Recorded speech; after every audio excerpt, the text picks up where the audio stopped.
네, 여러분 안녕하십니까. 오늘은 우리가 물에 대해서 한번 말씀을 드려보겠습니다.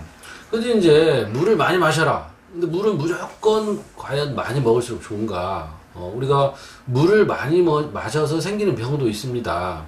보통 이제 우리가 인체가 뭐 65에서 70% 이상이 수분으로 이루어져 있기 때문에 무조건 물을 많이 마셔라. 이렇게 얘기를 하는데 그 물을 마시는 이유가 뭡니까? 결국 우리 몸에 들어와서 우리가 원하는 그런 역할을 해야 되겠죠. 뭐 세포 내에 아니면 세포 외에 아니면 뭐 활액, 우리 관절 사이의 활액, 그 다음에 혈액 안에 물, 그 다음에 피부 점막의 진액 이런 걸 역할을 해야 되는데 만약에 우리가 애써서 마신 물들이 우리 몸에서 보존되지 않고 다 소변으로 빠져버린다면 어떡하겠습니까? 그래서 물을 마시는 것에도 전략이 필요하고 또 효율적으로 물이 활용될 수 있도록 여러분들이 그 조건을 만들어줘야 된다 이겁니다. 그래서 그 물이 우리 몸에서 유지되게 되는 가장 큰 조건은 두 가지입니다. 첫 번째는 염분입니다. 그래서 우리가 보통 이제 뭐 기독교에서도 말씀하시기를 뭐 우리 빛과 소금이 되어라 그런 얘기를 합니다. 소금은 꼭 그만큼 필요한 존재입니다. 우리 몸에 소금이 없으면 사람은 죽습니다. 뭐 저나트륨 혈증 뭐 이렇게도 얘기를 하죠.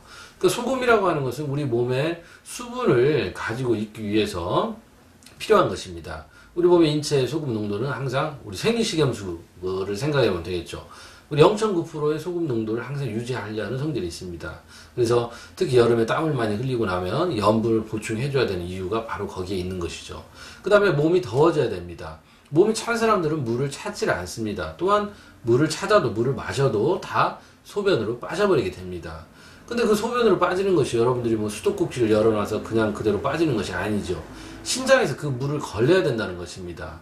그래서 여러분들이 그냥 무작정 물만 마시면 신장에서 그 물을 밖으로 걸러내는데 굉장한 노력이 필요합니다. 그러다 보면 신장에 과부하가 생겨서 나중에 우리가 단백뇨나 혈뇨나 또 심하면 신부전증까지 오게 됩니다. 그래서 물을 많이 또 마셔서 수독증, 물에 의한 독이 또 생길 수가 있고 부종도 생길 수가 있습니다. 따라서 여러분들이 물을 마시는 이유에 대해 정확히 알고 그 물이 효율적으로 활용될 수 있도록 여러분들의 몸의 조건을 꼭 잘 체크해 보시기 바랍니다.